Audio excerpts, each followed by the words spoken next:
আসসালামু আলাইকুম, সবাইকে স্বাগতম আমার চ্যানেলে। কেমন আছেন সবাই? আশা করছি সবাই ভালো আছেন। আলহামদুলিল্লাহ আমরা বেশ ভালো আছি। চলে আসলাম আরেকটি নতুন ভিডিও নিয়ে। তো আমরা এক জায়গায় যাচ্ছি। এক জায়গায় মানে কি, আমরা হসপিটালে যাচ্ছি রুগী দেখতে। তো হঠাৎ করে ফোন আসলো সোহাগের আব্বুর কাছে যে আমার ননাসের ছেলের বউ অসুস্থ, স্ট্রোক করছে।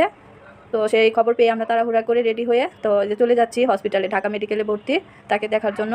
তো তার বয়স তেমন বেশি না, তারপরে ওই যে তিনবার স্ট্রোক করছে না, তিনবার স্ট্রোক করে ফেললো। জানি না কি আছে কপালে। তো তাকে দেখার জন্য আমরা যে মেডিকেলে যাচ্ছি।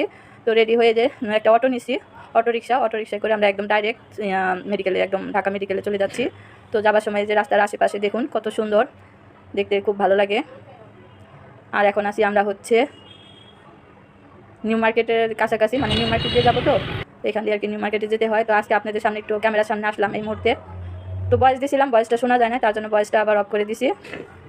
এই যে আমি হাসছিলাম, সোহাগের আপুকে আর কি গুমরা মুখে আছে, কথা বলতেছে না, তাকে হাসাবার জন্য আর কি কথা বলতেছি। দেখুন, তা আমরা এখন অটোরিকশায় বসে আছি, রোদ, অনেক রোদ, তার জন্য এই যে হুটিটা উঠাই দিছি। তো যাচ্ছি আমরা মেডিকেলে নিউ মার্কেট দিয়ে। এই দেখতে পাচ্ছেন কি রোদ বন্ধুরা। চৈত্র মাস তো শেষ, প্রায় শেষ, বৈশাখ মাস চলে আসতেছে। দেখতেছেন একটা হাতি, এটা হচ্ছে বিডিআর এরিয়া।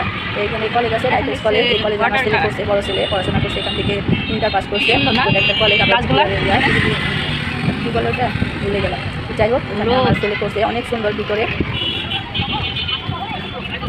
তো এখানে আমরা এই যে রিক্সা দিয়ে যাচ্ছি আর দেখতে যাচ্ছি, খুব সুন্দর ঢাকা শহরে। যে দেখুন খোলা আকাশ, নিচে গাছপালা, তারপরে হচ্ছে রাস্তা, গাড়ি ঘোড়া, রিক্সা, মানুষজন, মানে দেখতে খুব সুন্দর একটি পরিবেশ। আমরা এখন ঢাকা মেডিকেলে যাচ্ছি রুগী দেখার জন্য। নিউ মার্কেট যাচ্ছি না, এদিকে নিউ মার্কেট যায়। তো সকালবেলায় সোহাগের আব্বু বাইরে গেছিলো নাস্তা খেয়ে, নাস্তা বাইরে গেছে, তখনই আর কি ফোনটা আসছে। ফোনটা পেয়ে আমরা বেশি দেরি করি নাই, তারপরে আমরা রেডি হয়ে গেছি, যাচ্ছি। তো আল্লাহ না করুক, আল্লাহ হাত মধ্যে কথা তো বলা যায় না, সেই চিন্তা ভাবনা করি আর কি।